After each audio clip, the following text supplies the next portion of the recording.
You probably think you've heard plenty about the trans dinosaur emoji, but I have more. There's an update and it is important.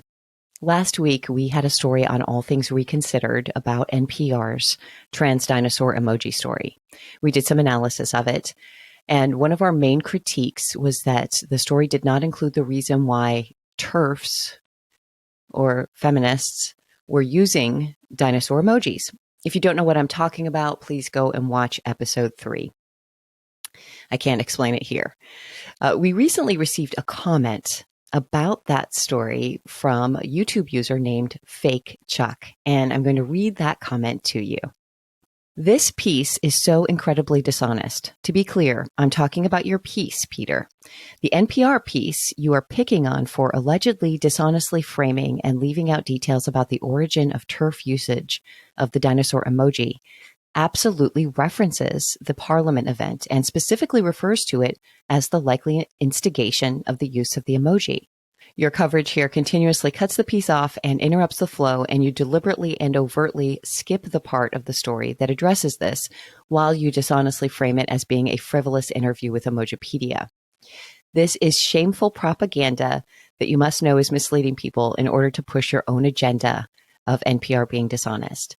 This kind of action should be immediately and totally disqualifying to anyone who considers you a credible or valuable source on the subject. As evidence for this shameful narrative pushing, I present the transcript of the NPR program that is referenced here. And then Fake Chuck gives us a link, but his link does not go to the NPR program that is referenced here that we're talking about in the episode 3 of All Things Reconsidered. The link does not go to the story that NPR aired. It does not go to the story that NPR has on its website. This is not the story that was on NPR's program Here and Now. In fact, the link doesn't even go to NPR. Instead, the link goes to WBUR, a radio station that is an NPR affiliate, and its podcast called Endless Thread. And what we find is the original version of the dinosaur story and a full transcript of it.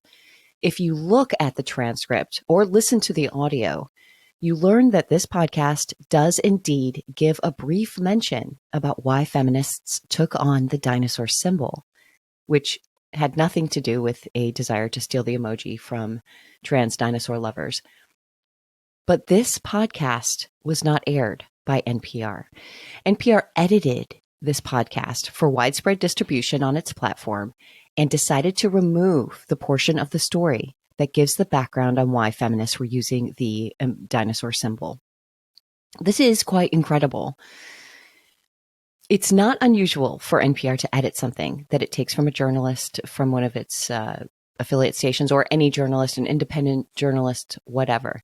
In radio, you have a limited amount of time and you have to fit that time and you have to edit things. That's just reality. But why would you edit out that key part of the trans dino story? That's much more sinister than just sloppy reporting.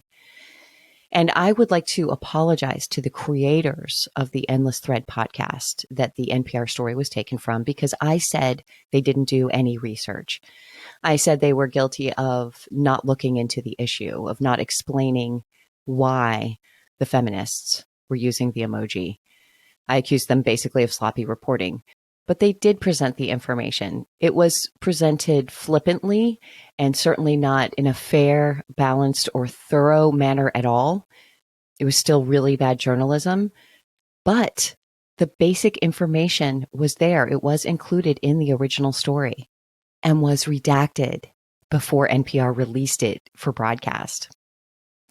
If you want to hear the original story and compare it to NPR's edit of the story, we'll have links to both in the description.